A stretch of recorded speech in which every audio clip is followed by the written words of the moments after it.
Card है वहां पर इसको फौत कर दिया है। अस्सलाम वालेकुम नादरीन, आप देख रहे हैं 44 टीवी में आपका मेज़बान सरदार जवेद आशडोगर। तो चंद दिन पहले मैंने आपको एक स्टोरी दिखाई कि क्या हुआ कि एक गरीब आदमी जो मेहनत मजदूरी करता था बीवियाँ ऐड कर दी। हकीकत में उसकी एक बीवी थी, मगर नादरा की यानी कि कुताही की वजह से उसके नाम पर 3 बीवियाँ शो हो रही थी। जब वो अपने बच्चे का बेफाम बनवाने के लिए जाता है तो वो कहते हैं कि तीनों बीवियों को साथ लेकर आओ। तो वो गरीब आदमी कहता है कि मेरी तो सिर्फ एक ही बीवी है, मैं 3 कहाँ से ले आऊं। तो अभी तक 2012 से अभी तक उसकी 3 बीवियां उसके नाम पर ऐड है। तो इस वक्त हमारे पास एक शहरी मौजूद है, बुजुर्ग शहरी मौजूद है, कार्ड है वहां पर इसको फौत कर दिया है। अल्लाह माफ़ करे, अल्लाह ताला बाबा जी को सेहत तंदुरुस्ती से नवाजे।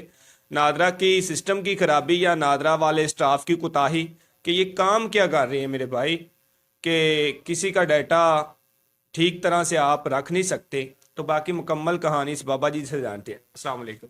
ਵਾਲੇਕੁਮ ਸਲਾਮ। ਅੰਕਲ ਜੀ ਕੀ ਨਾਂ ਹੈ ਤੁਹਾਡਾ? ਮੇਰਾ ਨਾਮ ਜੀ ਨਜ਼ੀਰ ਅਹਿਮਦ ਹੈ। ਅੱਛਾ ਨਜ਼ੀਰ ਅਹਿਮਦ, ਤੁਸੀਂ ਇਹ ਦੱਸੋ ਕਿ ਕਿਵੇਂ ਤੁਹਾਨੂੰ ਪਤਾ ਲੱਗਦਾ ਕਿ ਨਾਦਰਾ ਦੇ ਰਿਕਾਰਡ 'ਚੋਂ ਤੁਸੀਂ ਫੌਤ ਹੋ ਗਏ ਹੋ? ਇਹ ਜਨਾਬ ਮੈਂ ਜਿਹੜਾ ਨਾ ਇੱਥੇ ਜਗ੍ਹਾ ਲਈ ਸੀ ਤੇ ਉਹਦੇ ਬੱਚੇ ਭਾਏ ਹੋਏ ਨੇ, ਅੱਛਾ ਬੱਚੇ ਬੈਠੇ ਨੇ, ਬੱਚਿਆਂ ਦਾ ਤੇ ਮੇਰਾ ਥੋੜਾ ਜਿਹਾ ਤਨਾਜ਼ਾ ਹੋ ਗਿਆ। ਮੈਂ ਵਾਪਸ ਚਲਾ ਗਿਆ ਭਾਈਆਂ ਕੋਲ। ਅੱਛਾ ਉੱਥੇ ਮੈਂ ਰਿਹਾ, ਮੈਂ ਲੱਤ ਤੋਂ, ਮੈਂ ਮਜ਼ਦੂਰ ਹਾਂ, ਮੈਂ ਕਾਰੋਬਾਰ ਨਹੀਂ ਕਰ ਸਕਦਾ। ਅੱਛਾ ਤੇ ਮੈਂ ਸਿਰਫ ਗਿਆ ਸਾਂ ਬੈਂਕ ਦੇ ਵਿੱਚ। ਮੈਂ ਨਾ ਉਹਨਾਂ ਨੂੰ ਦਰਖਾਸਤ ਕੀਤੀ ਮੇਰੇ ਨਾਲ ਕੋਈ ਮਿਹਰਬਾਨੀ ਕਰੋ। ਅੱਛਾ ਉਹਨਾਂ ਮੈਨੂੰ ਰੁਪਈਆ 2000 ਦਿੱਤਾ, ਉਹਨਾਂ ਕਿ ਬਾਬਾ ਲੈ ਜਾ, ਬਾਕੀ ਇਹ ਆ ਕਿ ਤੇਰਾ ਜਿਹੜਾ ਨਾ ਸਨਾਸੀ ਕਾਰਡ ਇਹ ਤੂੰ ਆਪ ਦਾ ਜਿਹੜਾ ਨਾ ਪਾਸ ਕਰਵਾ, ਤੇਰਾ ਸਨਾਸੀ ਕਾਰਡ ਬਲਾਕ ਹੁੰਦਾ ਪਿਆ। ਅੱਛਾ ਮੈਂ ਉੱਥੋਂ ਉੱਠਿਆ, ਮੈਂ ਨਾਦਰਾ ਦੇ ਦਫ਼ਤਰ ਗਿਆ। ਮੈਂ ਨਾਦਰਾ ਦੇ ਦਫ਼ਤਰ ਜਾ ਕੇ ਮੇਰਾ 3007 ਜਿਹੜਾ ਨਾ ਟੋਕਨ ਨੰਬਰ ਆਇਆ, ਉਹ ਮੈਂ ਜਾ ਕੇ ਵਿਖਾਇਆ। ਉਹਨਾਂ ਨੇ ਵੇਖਿਆ, ਵੇਖ ਕੇ ਉਹਨਾਂ ਕਿਹਾ ਜੀ ਇਹ ਤਾਂ 2013 ਦੇ ਵਿੱਚ ਬੀਬੀ ਨੇ ਬੇਵਾ ਆਪਦਾ ਸਨਾਸੀ ਕਾਰਡ ਬਣਵਾਇਆ ਸੀ। 2000 ਤੁਹਾਡਾ ਸ਼ਨਾਖਤੀ ਕਾਰਡ ਬਲੌਕ ਕਰ ਦਿੱਤਾ? ਨਹੀਂ ਜੀ, ਮੇਰਾ ਚੱਲਦਾ ਆ। ਅੱਛਾ ਅੱਛਾ ਤੁਹਾਡਾ ਚੱਲਦਾ ਹੈ। ਹਾਂਜੀ, ਉਹਨੇ 2013 ਦੇ ਵਿੱਚ ਵੀ ਬੇਵਾ ਬਣਵਾ ਲਿਆ ਤੇ ਅੱਜ ਤੱਕ ਨਾਦਰਾ ਨੇ ਜ਼ਾਹਰ ਨਹੀਂ ਕੀਤਾ। ਫਿਰ ਉਹਨੇ 2009 ਚ ਬਣਾਇਆ ਸੀ, ਉਹ ਵੀ ਨਹੀਂ ਜ਼ਾਹਰ ਕੀਤਾ। 2013 ਚ ਬਣਾਇਆ, ਉਹ ਵੀ ਨਹੀਂ ਜ਼ਾਹਰ ਕੀਤਾ। ਹੁਣ 2022 ਚ ਬਣਿਆ ਤੇ ਉਦੋਂ ਇਹਨਾਂ ਨੇ ਜ਼ਾਹਰ ਕਰ ਦਿੱਤਾ। ਮੈਨੂੰ ਇਹਨਾਂ ਨੇ ਮਰਿਆ ਲਿਖਾ ਦਿੱਤਾ। ਮੈਨੂੰ ਡਰ ਸੀ ਕਿ ਮੇਰੀ ਪ੍ਰਾਪਰਟੀ ਦਾ ਜਿਹੜਾ ਨਾ ਇੰਤਕਾਲ ਨਾ ਕਰਵਾ ਲੈਣ। ਅੱਛਾ ਜੀ, ਤੇ ਘਰ ਦੇ ਤਨਾਜ਼ੇ ਤਾਂ ਹਰ ਕਿਸੇ ਦੇ ਹੁੰਦੇ ਨੇ ਥੋੜ੍ਹੇ। ਬਿਲਕੁਲ ਜੀ, ਘਰੇਲੂ ਫੈਮਿਲੀ 'ਚ ਮਾਮਲਾ ਤਬਾਹ ਨਹੀਂ ਜਾਂਦੇ। ਹਾਂਜੀ, ਤੇ ਮੇਰਾ ਉਹਦਾ 15 ਸਾਲ ਤੋਂ 16 ਸਾਲ ਤੋਂ ਤਕਰੀਬਨ ਲਹਿਦਗੀ ਹੈ। ਤੇ ਉਹ ਵੱਡੇ ਬੱਚੇ ਕੋਲ ਹੈ, ਮੈਂ ਛੋਟੇ ਬੱਚੇ ਕੋਲ ਆਉਂਦਾ ਜਾਂਦਾ ਵਾਂ। ਤੇ ਵੈਸੇ ਰਹਿੰਦਾ ਮੈਂ ਪਿੱਛੇ ਆ ਭਾਈਆਂ ਕੋਲ ਹੀ, ਅੱਛਾ ਅੱਛਾ ਕਿਉਂਕਿ ਇਹਦੇ ਛੋਟੇ ਛੋਟੇ ਬੱਚੇ ਨੇ। ਮੈਂ ਇਹਦੇ ਤੇ ਖਰਚਾ ਪਾ ਕੇ ਨਹੀਂ ਰਾਜ਼ੀ, ਨਾ ਮੈਂ ਵੱਡੇ ਤੇ ਪਾ ਕੇ ਰਾਜ਼ੀ ਹਾਂ, ਨਾ ਮੈਂ ਇਹਦੇ ਤੇ ਪਾ ਕੇ ਰਾਜ਼ੀ ਹਾਂ। ਤੇ ਮੈਂ ਹੁਣ ਮੈਨੂੰ ਜਦੋਂ ਪਤਾ ਲੱਗਾ ਤੇ ਮੈਂ ਸਿਰਫ ਇਹ ਪੁੱਛਣਾ ਨਾਦਰਾ ਕੋਲੋਂ ਕਿ 2009 ਦਾ ਬਣਿਆ ਹੋਇਆ ਹੈ ਤੇ ਅੱਜ ਤੱਕ ਨਾਦਰਾ ਨੇ ਅਦਾਰਾ ਕਿਉਂ ਮਤਲਬ ਰਿਕਾਰਡ ਗਾਇਬ ਰੱਖਿਆ? 2013 ਚ ਬਣਿਆ, ਉਹਨਾਂ ਨੇ ਕਿਉਂ ਰਿਕਾਰਡ ਗਾਇਬ ਰੱਖਿਆ? ਹੁਣ 2022 ਚ ਆ ਕੇ ਉਹਨਾਂ ਨੇ ਸ਼ੋਅ ਕੀਤਾ 15 ਸਾਲਾਂ ਬਾਅਦ। 15 ਸਾਲ ਕਿਸੇ ਦੇ ਕਾਗਜ਼ ਗਾਇਬ ਕਰ ਲੈਣੇ, ਜਾਂ 2 ਲਾਈਨਾਂ ਬਣਾ ਦੇਣੀਆਂ, 1 ਲਾਈਨ ਦੀ 2 ਲਾਈਨਾਂ ਬਣਾ ਦੇਣੀਆਂ। ਉਹਨਾਂ ਨੂੰ ਜੁਰਮ ਹੈਗਾ। ਹਾਂਜੀ, ਇਹ ਤਾਂ ਹੁਣ ਖੁਦ ਸੋਚੋ ਨਾ ਤੁਸੀਂ ਕਿ ਜੁਰਮ ਹੈ ਜਾਂ ਨਹੀਂ ਹੈ। ਮੇਰੇ ਕੋਲ ਤਾਂ ਜਿਹੜਾ ਹੈਗਾ ਮੈਂ ਉਹ ਤਾਂ ਦੱਸਣਾ। ਤੇ ਹੁਣ ਤੁਸੀਂ ਨਾਦਰਾ ਕੋਲ ਗਏ ਜੇ ਤੇ ਨਾਦਰਾ ਨੂੰ ਤੁਸੀਂ ਕਿਹਾ ਨਹੀਂ ਕਿ ਮੈਂ ਜੀਂਦਾ ਵਾਂ ਤੇ ਉਹਨਾਂ ਮੈਨੂੰ ਕਿਉਂ ਮਰਿਆ ਸ਼ੋ? ਮੈਂ ਜੀ ਉਕਾੜੇ ਜਦੋਂ ਗਿਆ ਨਾ, ਉਹਨਾਂ ਮੈਨੂੰ ਦੱਸਿਆ ਕਿ 9 ਚ ਬਣਿਆ, 13 ਚ ਬਣਿਆ, ਫਿਰ ਹੁਣ ਜਿਹੜਾ 22 ਚ ਬਣਿਆ। ਤੇ ਹੁਣ ਜਾ ਕੇ ਉਹਨਾਂ ਨੇ ਸ਼ੋਅ ਕੀਤਾ। ਤੇ ਇੱਥੇ ਮੈਂ ਆਇਆ ਤੇ ਇੱਥੇ ਮੈਂ ਵੱਡੇ ਦਫ਼ਤਰ ਗਿਆ ਵਾਂ। ਤੇ ਉਹਨਾਂ ਪਹਿਲੇ ਜਿਵੇਂ ਬੁੱਧ ਨੂੰ ਮੈਂ ਗਿਆ ਤਾਂ ਦਰਖਾਸਤ ਲਿਖਵਾ ਕੇ ਗਿਆ ਵਾਂ, ਜਾ ਕੇ ਡਾਟਾ ਖਲਵਾਇਆ। ਤੇ ਉਹਨਾਂ ਆਖਿਆ ਜੀ ਵਾਕਿਆ ਕੰਮ ਹੋਇਆ। ਮੈਂ ਕਿਹਾ ਜੀ ਹੋਇਆ ਤੇ ਫਿਰ ਇਹਨਾਂ ਚਿਰ ਗੈਪ ਕਿਉਂ ਰਿਹਾ? ਬਿਲਕੁਲ ਠੀਕ, ਮੈਂ ਵੀ ਨਹੀਂ ਚਾਹੀਦਾ ਸੀ। ਮੈਂ ਜੋ 13 ਸਾਲ ਦੀ ਜਾਇਦਾਦ ਵੇਚ ਕੇ, ਘਰ-ਬਾਰ ਵੇਚ ਕੇ, ਸਾਰਾ ਲਿਆ ਕੇ ਤੇ ਪੁੱਤਰਾਂ ਨੂੰ ਮਕਾਨ ਬਣਾ ਕੇ ਦੇ ਕੇ ਵਿੱਚ ਬਿਠਾ ਦਿੱਤਾ, ਉਦੋਂ ਮੇਰਾ ਕਾਰਡ ਕਿਉਂ ਚੱਲਦਾ ਰਿਹਾ? ਫਿਰ ਹੁਣ ਬਾਅਦ ਚ ਕਿਉਂ ਚੱਲਦਾ ਰਿਹਾ? ਹੁਣ ਮੈਂ 15 ਦੇ ਵਿੱਚ ਆਪਰੇਸ਼ਨ ਕਰਵਾਇਆ, ਮੇਰਾ ਕਾਰਡ ਚੱਲਦਾ ਰਿਹਾ। ਤੇ ਹੁਣ ਆ ਕੇ ਤੇ ਇਹ ਕੀ ਬਣਿਆ? 15 ਸਾਲਾਂ ਬਾਅਦ ਜਾ ਕੇ ਜ਼ਾਹਰ ਹੋਇਆ। ਤੇ ਕਿਉਂ? ਇਹ ਕੀ ਹੈਗਾ?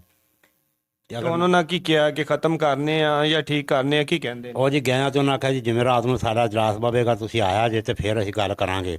ਜਿਵੇਂ ਰਾਤ ਨੂੰ ਅਸੀਂ ਗਏ ਹਾਂ 8 ਵਜੇ ਤੇ ਜਾ ਕੇ ਬੈਠੇ ਹਾਂ ਤੇ 11 ਵਜੇ ਸਾਡਾ ਉਹਨਾਂ ਨੇ ਨੰਬਰ ਲਾਇਆ। ਪਹਿਲਾ ਨੰਬਰ ਸੀ ਸਾਡਾ।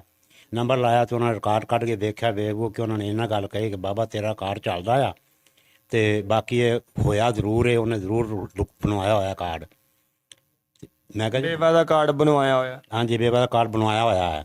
ਇਹ ਨਹੀਂ ਪਤਾ ਵੀ ਹੁਣ ਕਿੰਨੇ ਨਾਲ ਬਣਾ ਕੇ। ਮੈਂ ਕਿਹਾ ਜੀ ਹੁਣ ਤੁਹਾਡੇ ਅਦਾਰੇ ਦੇ ਵਿੱਚ ਜਿਹਨੇ ਕਾਰਡ ਘਲਾਇਆ, ਜਿਹਨੇ ਬਣਾਇਆ ਉਹਦੇ ਖਿਲਾਫ ਕਾਰਵਾਈ ਕੀਤੀ ਜਾਵੇ। ਜਿਹੜੇ ਡਾਕਟਰ ਨੇ ਲਿਖਿਆ ਵੀ ਉਹ ਮਰ ਗਿਆ ਹੈ, ਜਾਂ ਜਿਹੜੇ ਬੰਦੇ ਨੇ ਲਿਖਿਆ ਕਿ ਮਰ ਗਿਆ ਹੈ, ਉਹਦੇ ਆਖਰ ਸਾਈਨ ਕੋਈ ਅਫਸਰ ਕੋਈ ਉਹਦਾ ਕੋਈ ਨਾਲ ਆਪਣਾ ਟੈਲੀਫੋਨ ਦਾ ਨੰਬਰ ਜਾਂ ਉਹਦੇ ਕਾਰਡ ਦਾ ਨੰਬਰ ਤਾਂ ਕੋਈ ਹੋਣਾ ਹੀ। ਤੁਹਾਨੂੰ ਤਾਂ ਪਤਾ ਹੀ ਹੈ ਸਾਰਾ ਕੌਣ ਹੈ ਕੌਣ ਨਹੀਂ ਹੈਗਾ। ਮੈਨੂੰ ਤਾਂ ਇਹ ਨਹੀਂ ਲੰਬੀ ਕਿੰਨੇ ਲਿਖਿਆ ਤੇ ਕੌਣ ਆਇਆ ਤੇ ਕਿੰਨੇ ਕਰਾਇਆ ਤੇ ਕੀ ਕੀਤਾ।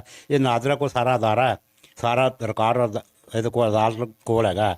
ਤੇ ਹੁਣ ਕਿੰਨਿਆਂ ਦਿਨਾਂ ਦਾ ਟਾਈਮ ਲਿਆ ਨੇ? ਉਹਨਾਂ ਨੇ ਮੈਨੂੰ ਜੀ ਕਿਹਾ ਇਹ ਗੱਲ ਕਿ ਜਿਹੜਾ ਇਹ ਕੰਮ ਵਾਕਈ ਹੋਇਆ ਤੇ ਅਸੀਂ ਜਿਹੜਾ ਨਾ ਪ੍ਰਿੰਟ ਕੱਢ ਕੇ ਉਹਨੇ ਵੇਖਿਆ ਆਪਣਾ ਜਿਹੜਾ ਜ਼ਿਲ੍ਹਾ ਦਾ ਸਾਹਿਬ ਹੈ ਤੇ ਉਹਨੇ ਵੇਖ ਕੇ ਉਹਨੇ ਕਿਹਾ ਜੀ ਇਹ ਕੰਮ ਵਾਕਈ ਹੋਇਆ ਤੇ ਅਸੀਂ ਆਉਂਦੇ ਜਿਵੇਂ ਰਾਤ ਨੂੰ ਸਾਡਾ ਇਜਲਾਸ ਪਵੇਗਾ ਅਸੀਂ ਉਹਨਾਂ ਨੂੰ ਤਲਬਾਂਗੇ, ਨੋਟਿਸ ਕਰਨੇ ਆ, ਕਰਕੇ ਉਹਨਾਂ ਨੂੰ ਤਲਬਨੇ ਆ, ਉਤਲੇ ਜਿਵੇਂ ਰਾਤ ਤੁਹਾਨੂੰ ਬੁਲਾਵਾਂਗੇ ਫਿਰ ਅਸੀਂ ਦੱਸਾਂਗੇ।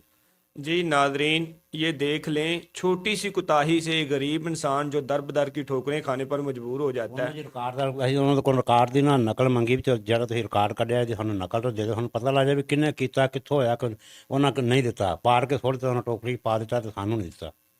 ये देख लें, बाबा जी का कहना है कि नादरा ने मेरे यानी कि मुझे फोर्थ शो कर रहे हैं 15 साल से, पहले 2000 यानी कि 9 में, उसके बाद 2013 में, उसके बाद 2022 में।